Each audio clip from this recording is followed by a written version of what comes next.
Well, you're right, guys. Sat in the car for the intro. It's blooming windy out there again. Well, like they say, this site was called Windways before it was renamed Leaf and Ground. Anyway, another Mish-Mash video. That's all I seem to do these days. I'm filming more of what I do during the week. Anyway, in this one, I got let me think, aubergines, onions, white rot or lack of it. Look at my long runners, planting some lemongrass, or sorry, starting some lemongrass off, bits and pieces all over the place. Have a quick look here. Oh yeah, planting some swede. A look at my celery, and a charity parcel giveaway to a friend. Right, so let's get on with it.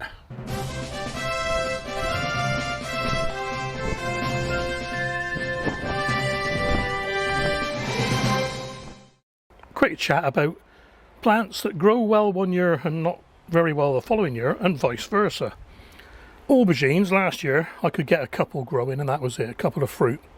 This year, this is a Visbera 3, 5 fruit on there at the moment, and I've already picked 2 and they're growing like mad.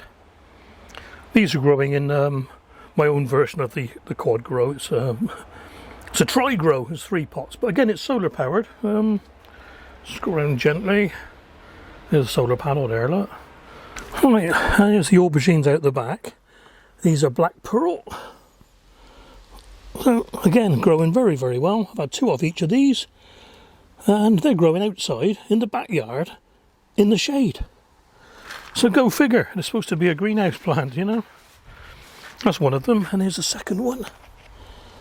Oh, what have we got on there? We've got 1, 2, 3, 5. We've got 5 fruit on there, and I've already taken 2 of each. And they're a nice aubergine as well, actually. They're not too bitter, so they probably don't need salting at all.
Just lifted these from the West End plot.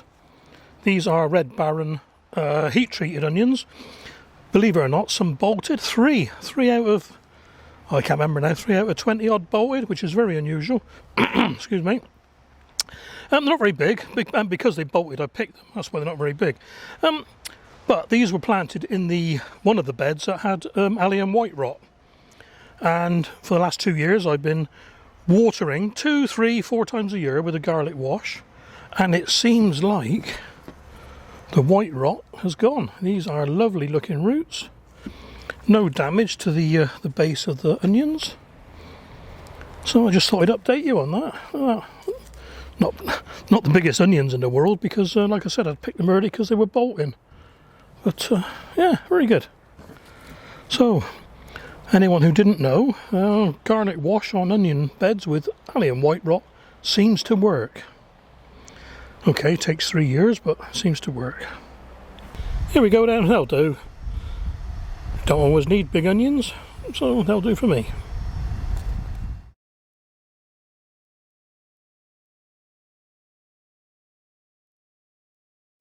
Well, I told you this video was all over the place. Back in 2017, I entered my large Marrows into a couple of local shows, and this is it winning in, I think this is Dursley show, yes, 25 kilograms.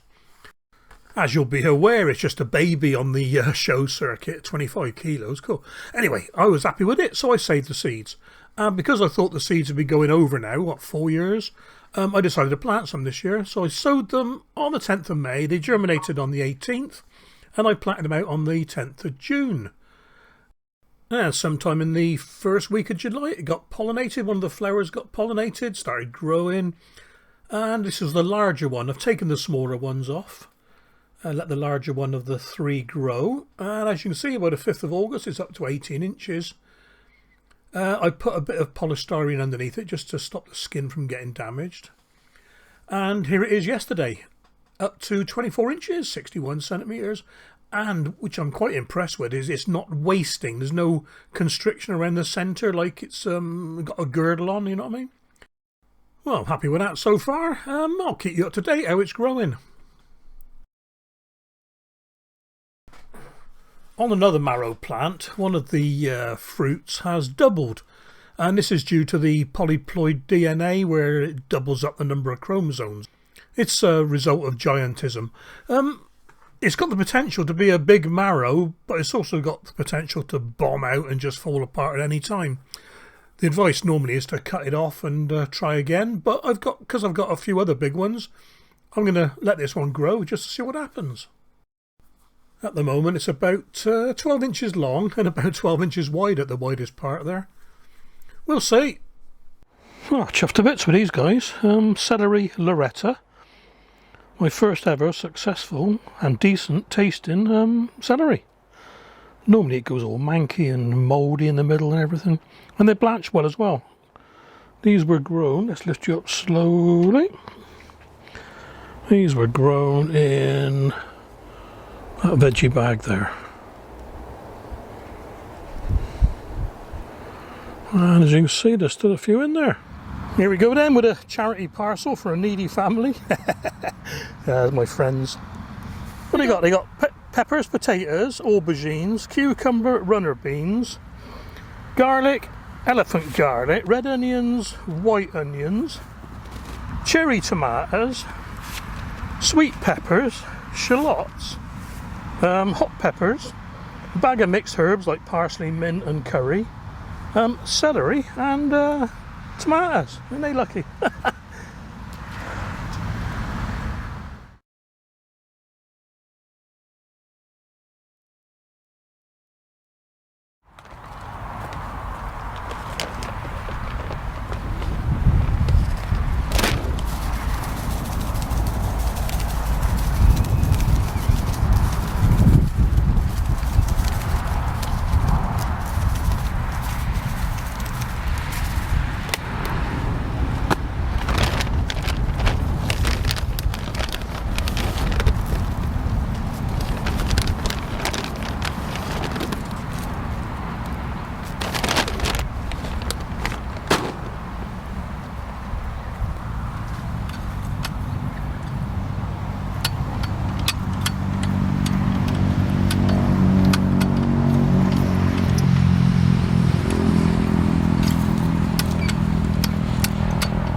Well, this runner seems to have stopped at 19 inches, and I think I know why. Did you see all that? Like it's snapped there, look. But I've got a new one. I'll take the camera around here. A bit awkward to film, isn't it? Right, let's have a break this one. Not that it matters, I'm just growing these for stock, as I said.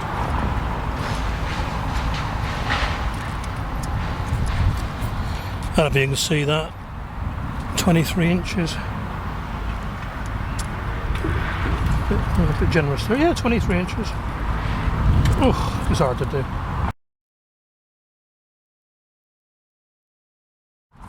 So I'll be saving the seeds from that one.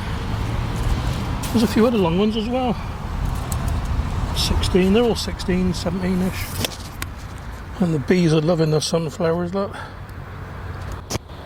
Cool.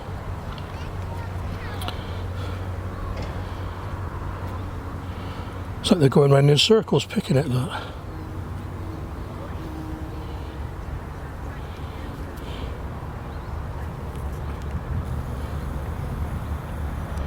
Brilliant.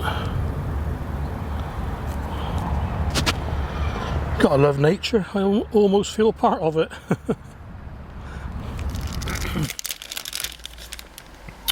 Right guys, just a quickie.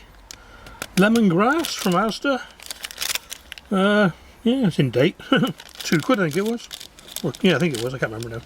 Bought a couple, one to use, and this one, what I'm going to do, got two stalks, so I'm going to just cut a slice in the bottom, or cut across, just nick it. I'm just going to put them in water. In fact, I'll put them in, let's just take this out a second, hang on. Put them in the same water as the leek grass. Just leave them there, and they'll start rooting. And now that I've got a greenhouse, hopefully they'll overwinter. There's the leek grass, I haven't shown you for a while. Doing alright. It's catching the wind a bit, it's tinging brown, but it'll be alright. Cool, that's it.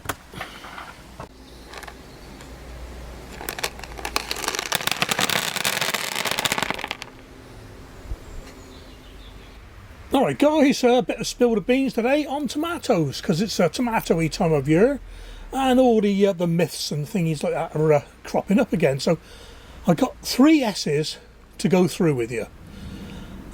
Tomato splitting. Yes, tomatoes split because of erratic watering, but there's more to it than that. Calcium in the tomato helps regulate water supply. So if you've got a lack of calcium and you're not watering properly, then you can have splitting.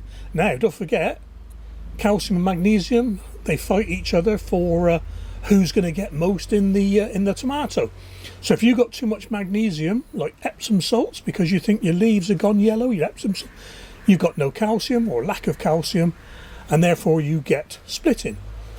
And to take this one step further, the worst case of splitting, or the worst case of moisture control in the fruit, is blossom end rot. So control your calcium, you'll control your splitting, you'll control your blossom end rot. All you need to do then is water more diligently. Well, that's the first S. Second S, you've got your tomatoes past the splitting stage. Oh no, they're gone, they're green, and you've got a bit of blight and you want to ripen them. Sunshine. Sunshine has no part whatsoever to play in ripening of fruit. Yes, the plant needs sunshine to grow, 6 to 8 hours a day or whatever, but once you've got green fruit, they go past a certain stage of greenness, and after that they ripen because ethylene gas, sorry for that, I got called away. Where were we? Yeah, sunshine. Sunshine has no part to play in the ripening of the fruit. What it is, when the tomato gets to a certain greenness, the tomato releases ethylene gas, and this starts the production of lycopene and carotene, which then causes the tomato to go red.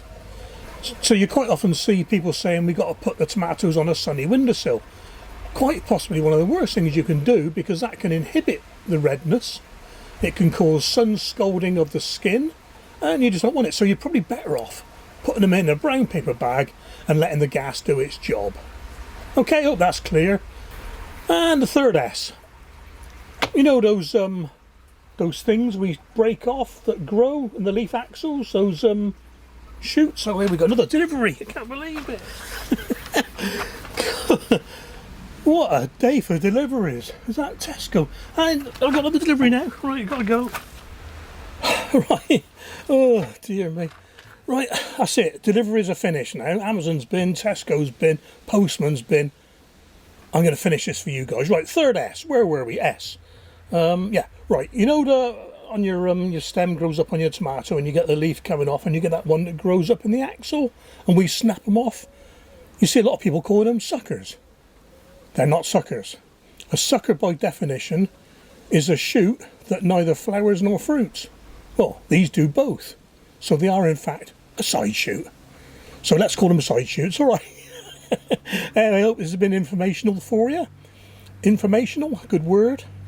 Yeah, and catch you again soon. Take care.